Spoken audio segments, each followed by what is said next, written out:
All right. Well, we are live. Good afternoon, everybody.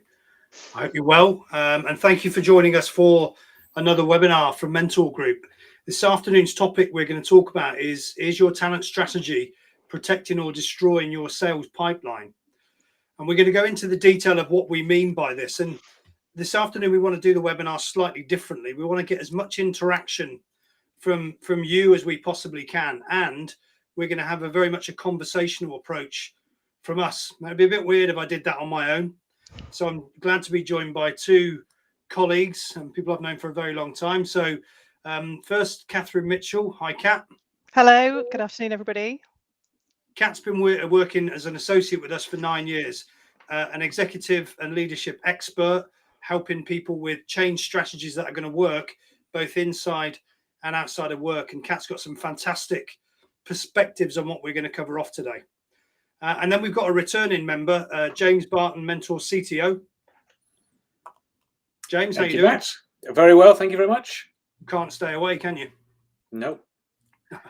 So what we're going to do is we're going to introduce some ideas, concepts, topics during the course of this about 55 minutes of time. Plus, we're going to keep an eye on some of your questions and your perspectives and really just have a look at this idea of talent and what impact does it have if done well or if not done so well on the sales pipeline. So let's jump straight into this. I'm sure you'd have read in the press, seen in the media, that this concept of the Great Resignation, mostly fueled by the pandemic that we've had over the last couple of years. But there's a great movement, not just in sales, but in all jobs at the moment, around people in roles. Why? Well, there's a number of factors for this. First one being organizational culture. And that's linked to both pre-pandemic behavior, but also what's happening since, even though we're still within. There are changes to working practices that mean that we're moving to a more hybrid way of working. And some organizations are embracing that more than others. Now, the impact that has is people start to get a choice. They've seen a different way of working, and they're making a choice as to whether they want to go back to another way of working. So culture plays a big part of that. Job insecurity is still there. There's multiple sectors that are still recovering from the context of the pandemic. So people, when they feel uncomfortable, are more likely to move and look for other things. Stress and burnout. This is a really important point. And that's not just anything to do with pandemic times. This is symptomatic of work in general. Are you working long hours? Are you starting early, finishing late? Is there a reason you're doing that? What is it that's driving that? Is there an expectation? And of course, what we have found over the last couple of years for many people is that commute to and from work has gone away. So actually the work-life balance has started to improve in some cases. So stress and burnout is something that we've got to keep an eye on, right now and moving forward. A couple of other things. We know that recognition is still the number one motivating factor in most roles across pretty much every industry. Do we do that well enough? Is that part of our strategy or not? And if we don't have that, people choose to move on. And then, of course, as I've mentioned, the reaction to COVID-19, how people now see their role. Some people have had great life perspectives for a range of different reasons. And all these things are fueling the Great Resignation. So, Kat, let me bring you into this first. Do any of these surprise you, first of all? I'll tell you what does surprise me is the one that's missing, I think, for me at the moment, is actually around the one around money. Because for a long time, that's kind of dropped off the list. But I think with kind of the cost of living massively increasing in many countries across the world as a result of going through the pandemic, is actually money's become really, really important. We were talking prior to this call about, gas and electricity going up by nearly 50% in the UK. And actually that's symptomatic across the whole world as well. And that will be having an impact and contributing towards why people are going to be looking to change roles. Right. And we have seen in some sectors where there's an employee's position of power, we call it that just for a moment, where higher wages are being asked for because of the situation that we're in. So we're going to come back to that point, but absolutely, our organizations think and considering that and looking at ways that you can retain employees through what you're paying them. So we'll come back to that in a bit more detail as we go through. James, any perspectives from you?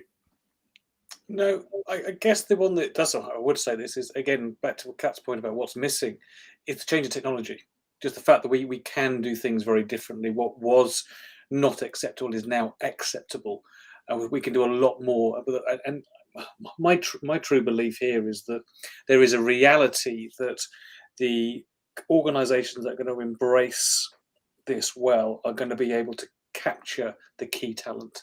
That those organizations that are stepping back and trying to go backwards are going to lose out.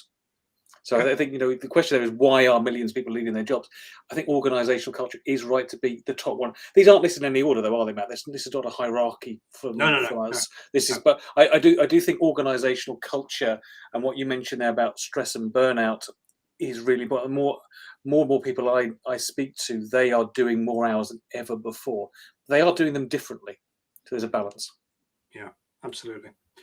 So let's move forward just for a second. There's some research from Jacob Morgan, this is from YouTube, which looks at the employee experience, and actually it puts it into 3 areas that you can see, and it's a fairly even split between the 3, but these are 3 factors that according to this research are really important around the employee experience. Culture we've already started to talk about, and we will continue to talk about. If you look into the mirror of your own organizational culture, are you doing enough around bringing people in, retaining people, and actually the experience when they leave? Are there things that are fueling some of these great resignation areas that we talked about a moment ago, or not? Do you have the right technology? Are people set up and enabled to be productive in what they do? And do people have the physical space, one that's been really challenged over the last couple of years and will continue to be so? But according to this research, physical space is a key component of employee experience. Now, Kat, when we were talking about these in preparation, this surprised you a little bit, didn't it? It did, yeah. I think mainly as well because we've gone to a lot of remote working, right? But actually, you are right that people's physical space becomes really important. We've all heard the stories. In fact, my partner, one of his team works off an ironing board, works in his bedroom because he's living at home with his parents. So physical space becomes really important. And I think actually some of the work that Jacob Morgan talks about, some of the messages that Jacob Morgan talks about under physical space is actually your physical space also needs to convey the values of your organization. So things like if trust is one of your values, then actually that needs to be able to translate and come through as well in what you talk about in creating a right physical space for your team and your employees. He made this really interesting point as well when you check out his video on YouTube. He talks a bit about if you swallowed a pill that was titled your company name. So let's say, for example, Matt, if you swallowed a pill that was called Mental Group, what are the side effects of taking that pill? What does it, in terms of positive and negative, and what does it say about your organization? And you can think about that from an organizational perspective, but you can also think about that as a team perspective. And that becomes really important when we start thinking about, our talent and how we attract talent in. What is our organization saying about us? What is our team saying about us? Okay, well, let's explore that in a bit more detail. So we're going to look at 3 topics today. 3 topics you can see on screen. Keep in mind that the whole idea of this webinar is to challenge your thinking around pipeline. What happens during your onboarding process? Are you doing the right things to bring people into your organization in the right way so that you can build pipeline as quickly as possible and enable people to be successful as quickly as possible? Time to target is one of the key metrics that we look at on onboarding, so we'll come back to that in just a moment. What are we doing to retain our talent? Because actually when people are disengaged, it does have a definite negative impact on pipeline. How do we minimize that? We're going to give you some ideas in each of these areas. And then finally, an expression, I'll be honest, I'd not heard until Kat, you raised it recently: offboarding. We often talk about people as a churning or attrition of staff, but actually, do we think about it in a slightly different way? How can we give our people that are leaving our organization a great offboarding experience? And why is that important? We're going to come to that as well. So a couple of bits of research before we go into each of these areas, just to give you a bit of context to this. Hybrid selling is here to stay. So the research says that 50% of customers and buyers prefer it. So if we think about the impact of that to your plans, your culture moving forward, are you indeed set up in the right way to be able to talk to that in a hybrid working space? Onboarding is crucial. So 77% of employees who had a formal onboarding process hit their performance goals. Time to target, time to competence. And actually what we do know is that if that doesn't happen, you do get churn within a year, which is a huge cost to organizations. So provocatively, we say this: does the Great Resignation actually mean the great opportunity? Because if there are organizations that are not doing this well in the marketplace and we do it better, can we attract the finest talent into our company? So can we bring good people in because of the impact of others not doing it so well? And Kat, I'll come back to you on this because the great opportunity was something that you raised. Give me a bit more of your perspective on that. Yeah, I mean, I think when we can look at it as being kind of like a glass half empty, which could be the Great Resignation, or we can look at it a bit being glass half full around in terms of great opportunity. As people leave, whether or not that was a planned exit or an unplanned exit, it gives us the opportunity to really think about what do we need moving forward from our business? What do we need in order to be able to be maximizing our pipeline opportunities? What do our clients need? And it enables us to be able to kind of really challenge our thinking and challenge some assumed ways that we've been working, and maybe the sort of people that we've been attracting historically, to actually go, well, actually, can we do this differently? Who else could we be bringing in? And that's where it brings a great opportunity, I think. It's exciting. Well, very much so. Very much so, if done well. And James, you've been in this space for a long time now. You've brought a lot of people into various organizations over the years. How important is this from your perspective? I mean, it's absolutely the most critical part of the recruitment process. I mean, you think about how much time you spend recruiting people. If you then, after the first or second week, they go, "Now this company is not showing me what I need to be successful," people will leave. They've got choices these days, and the cost of that, as you were teasing out early, is just vast. The amount of the lost resource and lost time, but also lost opportunity, and there's just no excuse for it. And when you look at onboarding, and we haven't really got onboarding broken down, but what I'm seeing a lot more of now is pre-boarding, which is using that time before they even start to get people into the culture, into the environment, to get them so they're ready. And what you said was critical there, which is time to target, time to revenue, particularly in sales. And again, the cost of getting this wrong is, I mean, you get various numbers. I've heard, $1 million to go and rehire somebody. But, we've got to think about how we can get that cost of time to target down. We're saying that currently the average time to target, this does vary market to market, is around 18 months. What if we could halve that? We could get that down to 9 months. What would that look like? If we get down to 3 months, what could that look? And you just think about your pipeline metrics that we spoke about last time. Those multipliers, those ratios just change dynamically when we can really get this well. But what you say about hybrid selling and hybrid working, for me, it's about giving the choice.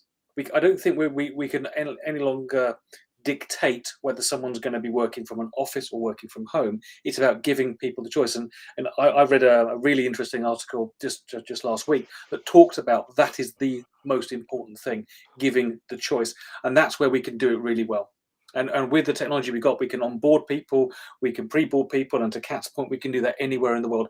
I'm just currently recruiting some people in Ghana and in Belarus. It doesn't matter. I can do a great job regardless of their location because I can do this in a different way now. So it actually opens up the talent pool even further. Hugely. And when you think about it, that can change economies. That just changes everything about what we do. And we talk about diversity and changing, and we no longer have to worry about what's happening locally. We could really reach out and get really, really great talent, which is really important. And diverse thinking that brings. Yep. Exactly. And because people from different cultures bring a different perspective, and that's what we need. Okay, so let's have a look at a few tips around effective onboarding. And as we share these, have a look down the 5 in your own time and just think about, where does your organization fit against these 5s?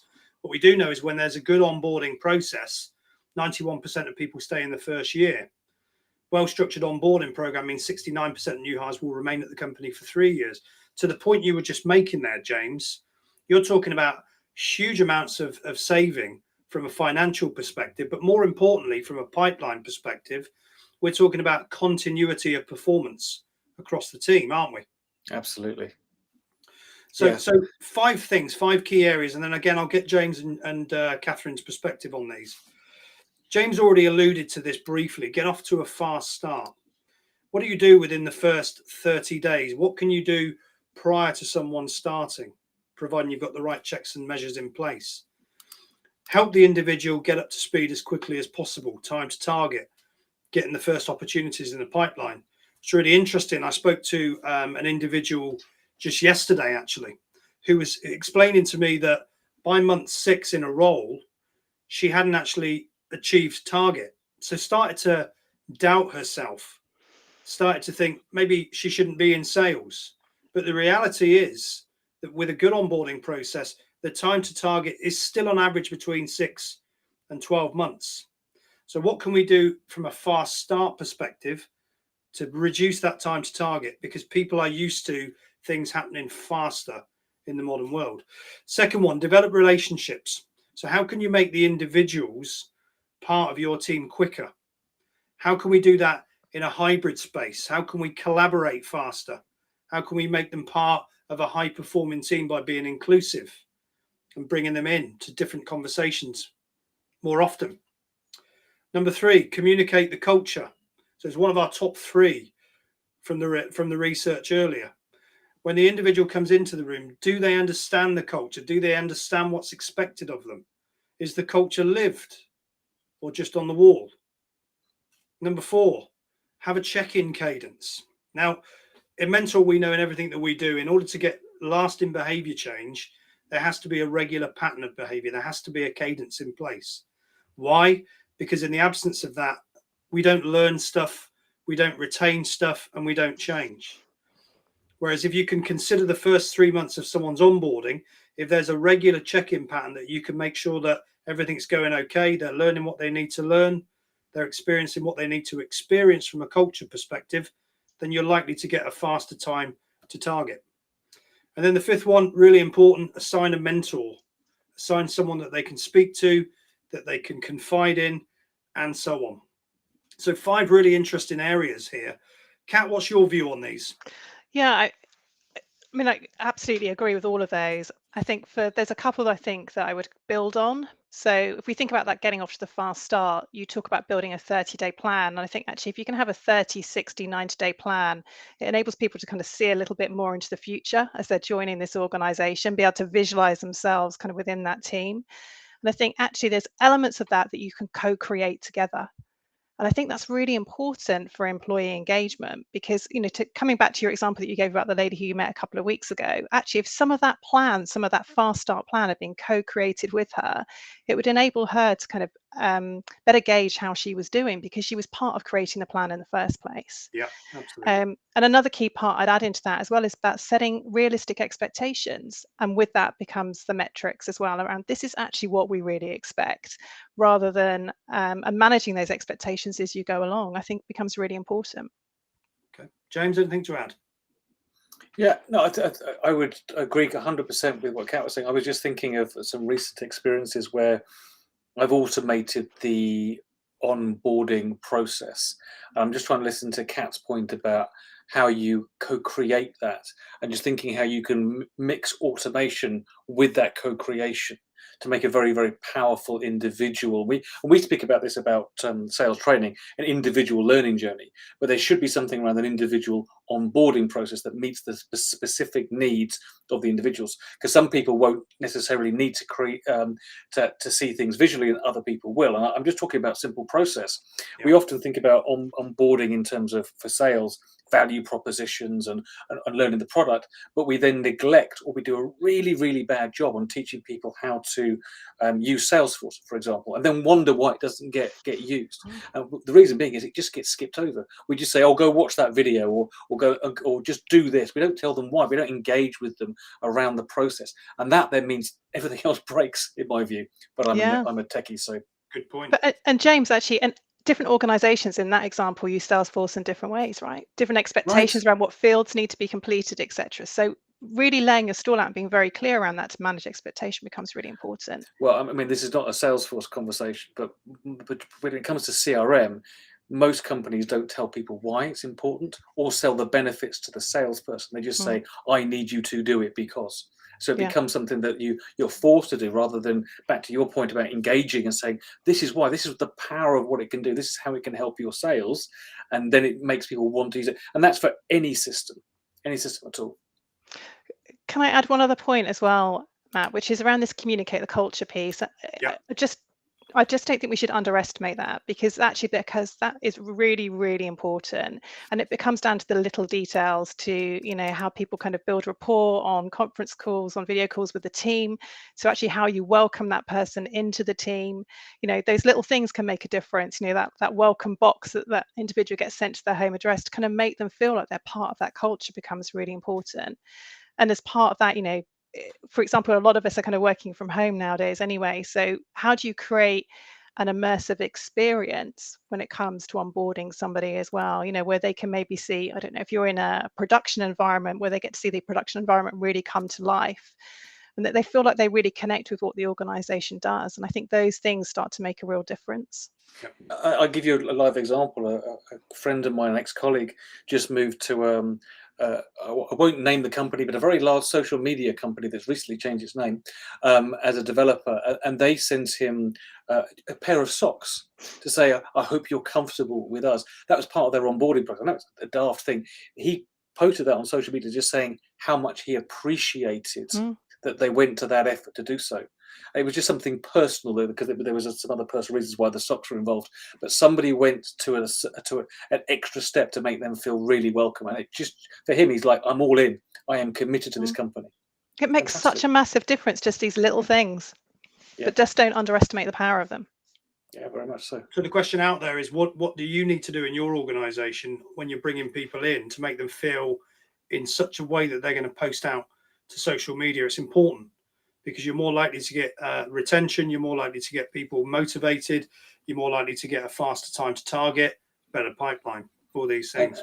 Matt, I've got a comment. I'm not sure if you can read the comments, but LT just posted up, just said, most people do not know why their system and tools are important. Is because there is no holistic view and or owner on how to use them. A united RevOps / sales op function would do that. And for me, I mean, there's two things there. Absolutely right. We don't show systems holistically to what the benefit of to the organization and to the individual is. But the point that I really liked was the RevOps sales ops. And Matt, you and I have been talking more and more about the view of it's about revenue, no longer sales, because as soon as we say sales, we can push it off to marketing or bits and pieces, but actually it's about revenue. So LT, thank you for that comment, appreciate it. Yeah, it's really important, because otherwise we see a system like Salesforce or whatever we're using as a compliance tool. If there's a clear why, as James was saying earlier, and we understand the purpose of it, and that it can be a very valuable business tool if used in the right way. I think managers think of it as a compliance tool. They don't see it as a revenue generation, and that's a problem. That's a problem. Yeah. So let's look at the last 3 points on onboarding before we push a question out to you. So 4 factors on here. You can read these in your own time. The adapt your training approach is something that we know inside and out on the basis that from March 2020 we completely changed the modality from being one of in-person and virtual to being virtual and digital. In-person is starting to come back, but actually the key point here is something that you said earlier, James. Think about the learner, think about the people who are coming in, think about their preferred way of learning, and have you got the agility within your organization to allow them to learn in different ways and the stuff which is relevant for them. And if I can just pick on that point very quickly, please, I had a real live example of that actually just this morning. I was reviewing some onboarding training for a product called Asana, which is a project management solution. And when you reviewed it, you could see it was all text-based. And there was nothing personal. It was just read this text, read this manual. And rather than just saying, for what you think you are visual learners, to say, no, you need to adapt that for certain people, but give people choice. So it's back to that thing I said earlier about choice is important. It's not one size fits all. Carry on, Matt. Sorry. Right. The last point on here, because the other kind of speak for themselves. Setting short and long-term goals when we're onboarding, hitting target in the early days is not a good metric of success. you know that you've got to get there, but actually what are some of the key leading indicators that you should be working towards and that we can coach and support on? CRM adoption for the right reasons is a great leading indicator, as an example. And if you do all of those leading indicators right, your time to competence, your time to target is reduced. That's a lagging indicator. That's further out. So you have to have both, but actually in onboarding, focus disproportionately on the leading indicators. So a couple of questions for you that you can look at these, you can reflect on these, see what you think. What needs to change for your organization to be attractive to a top sales talent? Think the great opportunity. How can we bring new people into our organizations now because they see us as being an attractive proposition? How does your onboarding process need to adapt to a hybrid sales strategy? What needs to change? Is it your learning culture? Is it the culture of your organization? Let us know. We can help with all of these things, but just reflect and consider those. So let's move on. Let's have a look now at the next area. So having no job is no deterrent. Now this one was very surprising when we talked about this last week. 38% of employees are looking to leave with nothing lined up. Personally, I don't think I could do that. Kat, what's your perspective on that one? I think some of it just depends on maybe it depends on actually how frustrated you are within your current organization. And sometimes I think it's situational. For some people that isn't an opportunity for them to be able to leave without having a job lined up. Whereas for other people, maybe that is an opportunity for them. I think there's that bit about, taking the leap and believing that the grass is always greener on the other side, and it not necessarily always is. And particularly as we know what the ramp up time is for salespeople as well before they start earning again, that's a really big gamble. I think the question that comes to mind for me is why do salespeople leave when I think about this? Yeah, what's driving their reasons for changing? Yeah. And actually, when we were preparing for today, we talked about the elephant in the room, didn't we? Which was, if you look in the marketplace at the moment, it is an employees market space. So there is a war on talent, which means in some cases people are asking for more base salary and commissionable salary than maybe they did pre-pandemic. And what do you think is the impact of that, James, with that going on?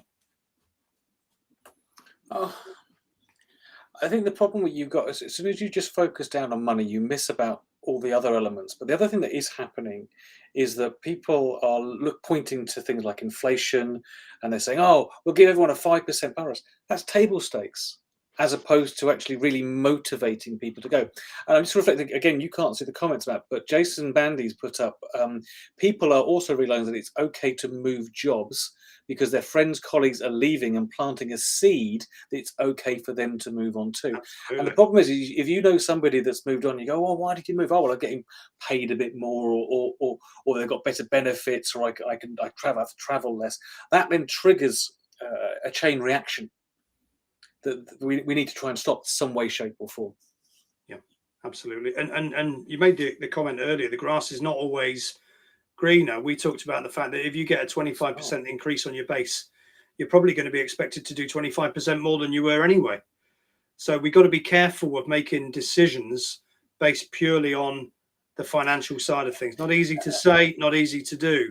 But the other problem is if you are just attracting people on salary, it means they'll leave easily.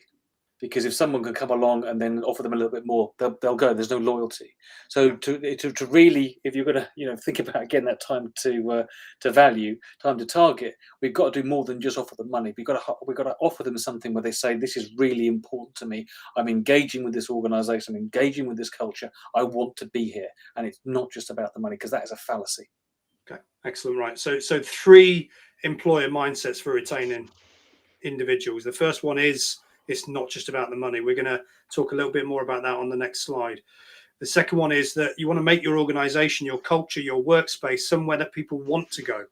So are you doing the right things that if you are going into a hybrid way, that you're giving people the right space and the right options and the right flexibility to choose or not? And the third one is really about leadership. And on all of our webinars, we say that sales leaders are a critical success factor in retaining and developing and performing within the sales space.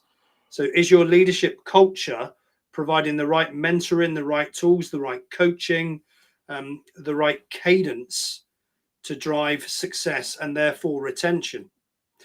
So it's not going to be one of these things. It's going to be a combination of all: the way in which we pay people, the way in which we live out our culture and our workspace, and then the way in which we support and empower our people. Kat, any perspective from you on these three things? Yeah, I mean, I think the middle one for me is very much about belonging and really connecting with the organization that you're working with and the team. That's not, we keep talking about this at an organizational level, but this is about the team as well. And we know that teams can be very different within organizations as well, about how they create that sense of belonging and how they connect with each other.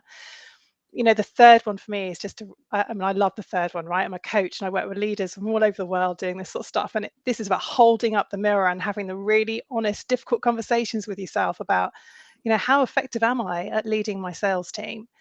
Do my sales team have confidence in me? Do they believe in me? Do they want to come with me on this journey? These sort of things are, massively important.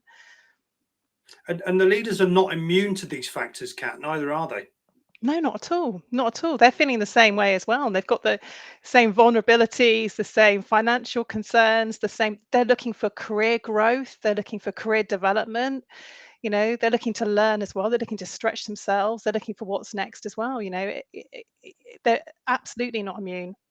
Right. So let's have a look at some of the areas that we consider here. So look beyond base pay. We've talked about this to an extent already. What's the whole offering that you can do to retain people? And it's not just about the money, it's about everything that we do. How can we work more collaboratively within a team? I spoke to someone just this morning who was saying that they had a culture of fierce competitiveness within their sales team, which meant that everybody was trying to land grab the opportunities, which is quite toxic sometimes. So how can you work better as a collaborative team so that everybody succeeds? How can you demonstrate trust in what you do, particularly in a hybrid space, trusting that people are doing what they need to be doing to perform within their role rather than micromanaging? Do we prioritize well-being enough? How many of you on this webinar today have got back-to-back calls in your diaries with very little gaps?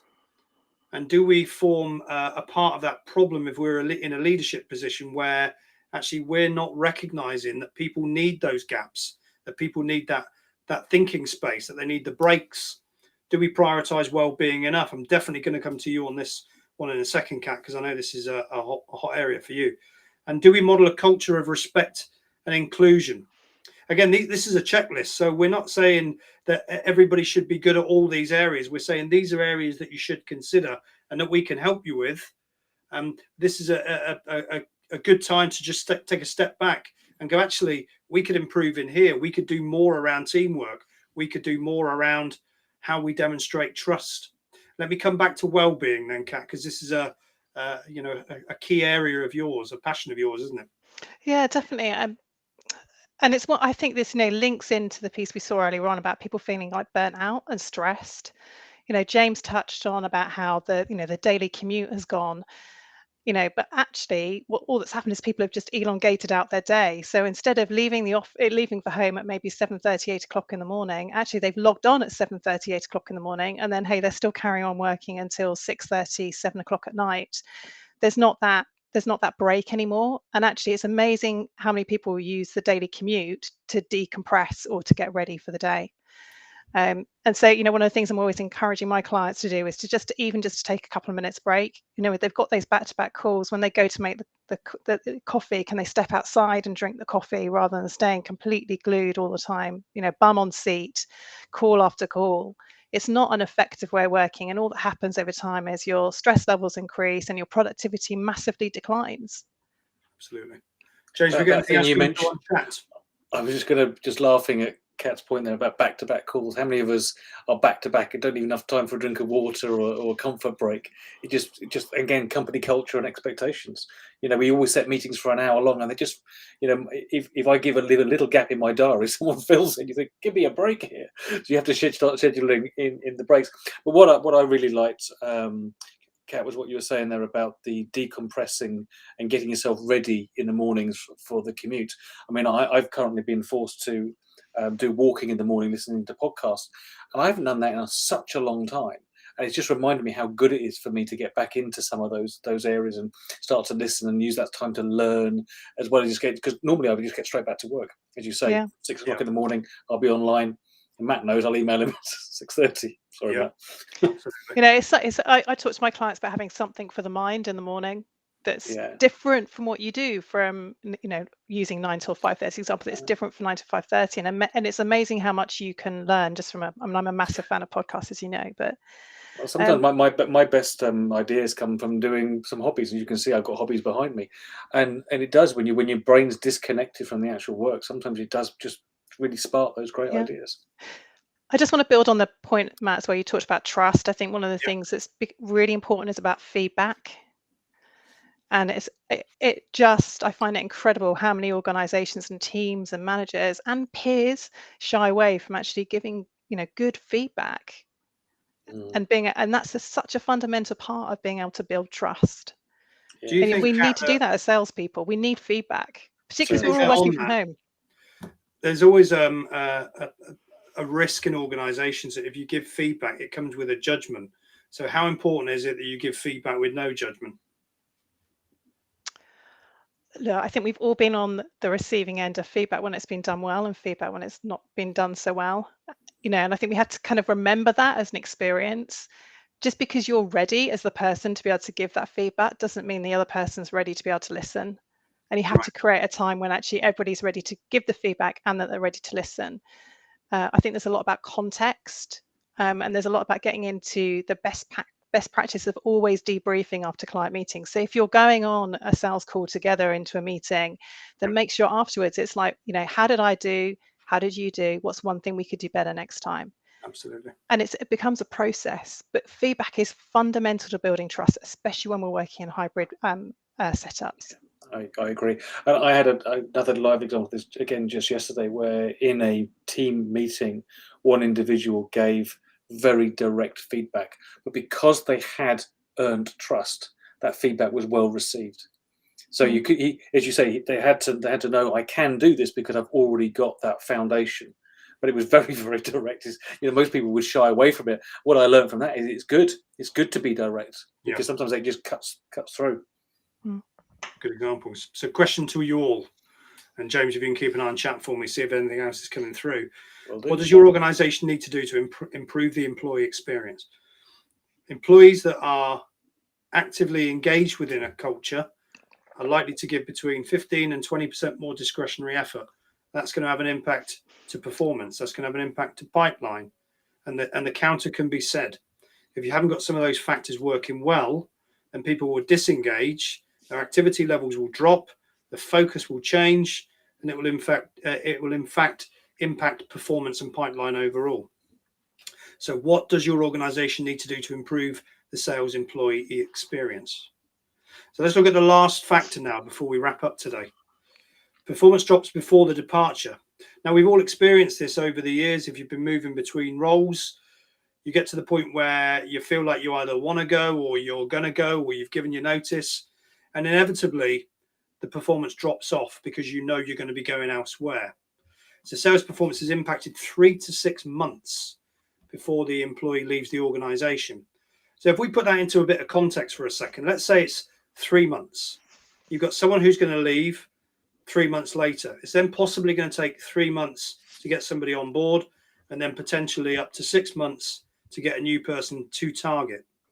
So think about that. A year, potentially, this is where you got the $1 million from earlier, James, when you look at the cost to the organization of people leaving and then attracting and people performing. So onboarding, retention, and offboarding are intrinsically linked. We've got to do well at all of them, not just at one of them. Matt, before we move on, I think there's another layer to this as well, actually, which is around, you know, what do the indicators tell us about a seller's motivation and engagement? And actually by that, I mean, is, you know, what can we see in our data that could be an indicator for us moving forward? That could be around, you know, what do we see in terms of, you know, pipeline performance? That could be around customer NPS. It could be around EPS. That could be around is a seller going in, doing negotiations with a client, and they're giving too much as part of concessions because, hey, they don't care. They know they're not going to be here in 3 months' time, right? They've already got one eye on the door, so they don't really care what they're going to be selling in. So almost overselling becomes an issue as well. And actually, we can look at all these different indication points, and they give us data. They help us to get better about what we do. They help us get better about how we engage our salespeople. They help us to look for stress and for burnout. And importantly, we can take those data points and we can layer it with context about what else that we know is going on for that particular individual, because it's not just all about the numbers, it's what else we know is going on as well. So I just thought it was an important point to make around that. Yeah, well, there's that old saying, you cannot not communicate. And sometimes the numbers tell you as well as the face. Yes. Well, it's data to insight to action. We've talked about it on Absolutely. previous webinars, where whatever those leading indicators are telling you is probably a very good indication of what's really going on. So what do we derive from that? And if we don't have a sales leadership cadence in place, quite often we miss it. And we get surprised when people give their notice, even though their activity may have dropped for several weeks or indeed several months before. The points you were calling out there, Kat. So the data is going to show us part of that. And then, you know what? Sometimes it can be down to the leader to coach, support, mentor the individual and the work with the virtual team to prevent the person from leaving. So we've got to have our eyes wide open to this, haven't we? Possibly, but controversially, Matt, what about stale talent? Sometimes we don't talk enough about, actually, it's the right time for people to move on. Yeah, it's true. What's your perspective, James? Well, for me, I mean, everyone has the right to succeed in the right environment. And I'd be looking at those metrics and those numbers and going, actually, you've been here for X amount of time, you're bubbling along. Is it time for you to move? Are you happy here? And use that again. What Catherine did right at the beginning of this webinar was amazing in terms of just reframe it to the great opportunity. And when we look at somebody leaving, we often think, oh, that's rubbish. That's a negative. Actually, it can be immensely powerful, and for two reasons. And I think we're going to touch on this in a minute, as well as being able to refresh talent and get new blood, get new excitement, get new energy, get new engagement. There's also this ability to have somebody that's offboarded well to be a great organizational advocate. And for me, that is the key to offboarding properly. Okay, so let's go into that in a bit more detail in the time we've got left. So the one thing we do want to cover off is the impact of someone leaving. We call it the pipeline triple whammy, and I'll explain why. Kat, you've already mentioned it. Current deals stall, current activity drops off. We don't do anything, which means the customer experience is also impacted. Secondly, and this is something that we've seen many times over the years, the deal gets taken elsewhere. So people move between organizations and take the opportunity to the competition. It's a risk, isn't it? And the third thing, if people leave and they're vocal using Glassdoor and other websites, they're vocal about you, which gives you negative press, negative PR. So it's partly some of the things that you were saying there, but it's things that we have to be mindful of when people leave. So sorry, James, you're going to say something? I was going to say, we have to be so mindful of what is happening out there. When we talk about Glassdoor, Matt, people can post something very negative, but we shouldn't be naive to think that employees don't go and research your company beforehand and go, I don't even want to apply for a job there, given the negative culture, the toxic environments that you see often stated. There's other organizations that get great images, go, I do want to work there, and you'll go further. So that employee advocacy thing is really, really important. So nice transition, James, because we'll say, how do we create that employee advocacy? So again, five areas. These five that we've got in each case for onboarding, for retention and offboarding, you can download a simple guide after this webinar today. But again, we look at the things on here. We've got to focus and do this in the right way so that we don't get the impact of negativity when people leave. Gather insights. There's reasons why people are leaving. What can we do as an organization to address those? Be open to criticism. We don't always get everything right within organizations, but if we're not open to change or we're not open to hearing about that, then we're going to have more people leaving over time. Say a proper goodbye. I like the story you gave earlier, James, with the socks. I wonder how many organisations actually do something similar when someone leaves, to wish them on their way. End on a good note. I always say this to my sons, actually, that whenever they're in any kind of part-time employment, always leave the door open. And that should be the same from the employer's perspective. Leave on a good note. You just don't know when things are going to come around again in life. And then don't turn your back. So as soon as someone says, I'm going to leave, you go, okay, well, I'm going to cut you out of all these meetings now. It's almost like you don't exist. So these are 5 areas where, again, if you take a step back and think about the impact that you're having on offboarding, are there rooms for improvement? Kat, anything to add to these points? Yeah, I mean, a few things. I mean, I love the subject of offboarding. I got quite excited when we were talking about it on our call when we were planning for this.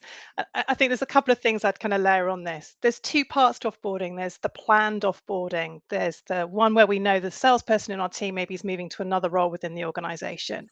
Time is on our side with that one. It's great. We can plan it through when we're going to offboard that person, because we're thinking about offboarding them with the client, right? And bringing someone else in.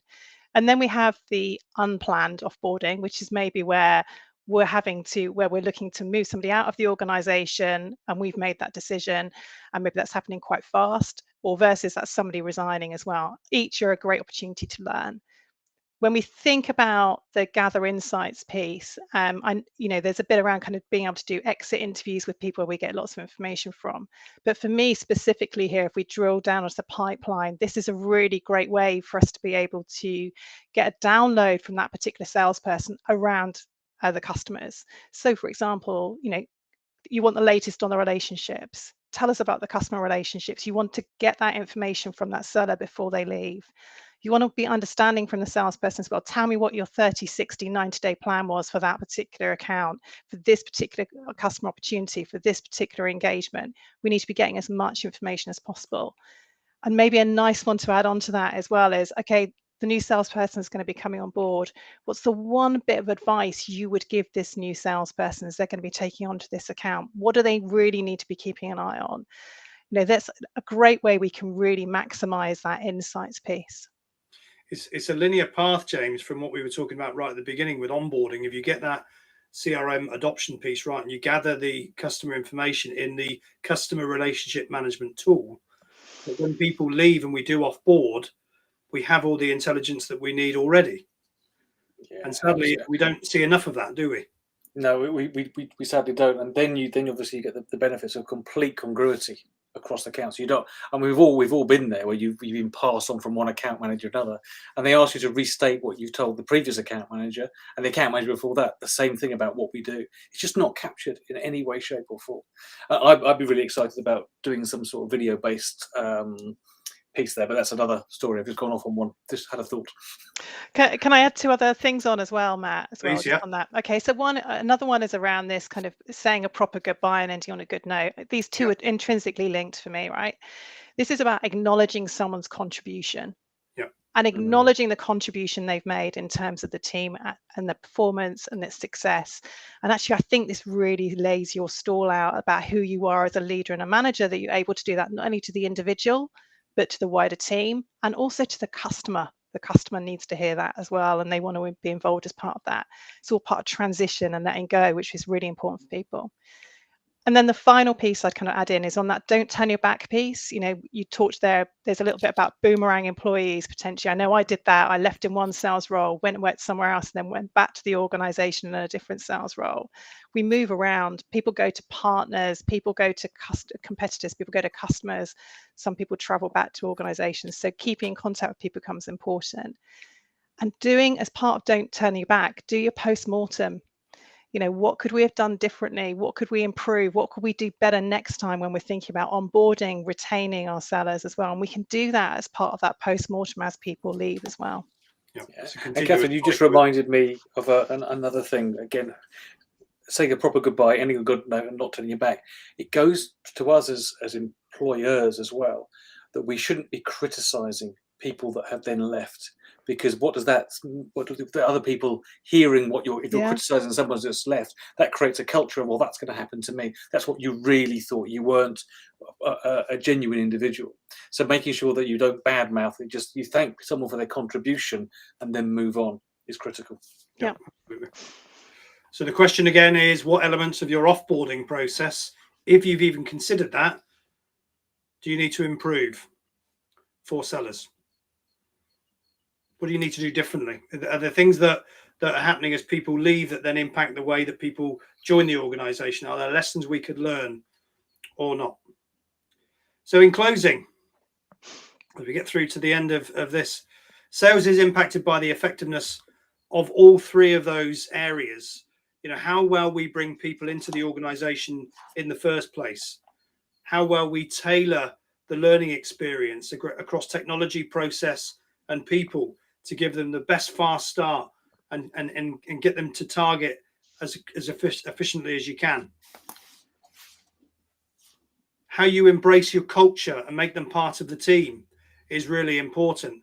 And then how you embrace that and how you operate as a leader throughout the whole process, whether that's onboarding, retaining talent, and so on. James, have we got any other questions coming through or any other comments on the chat?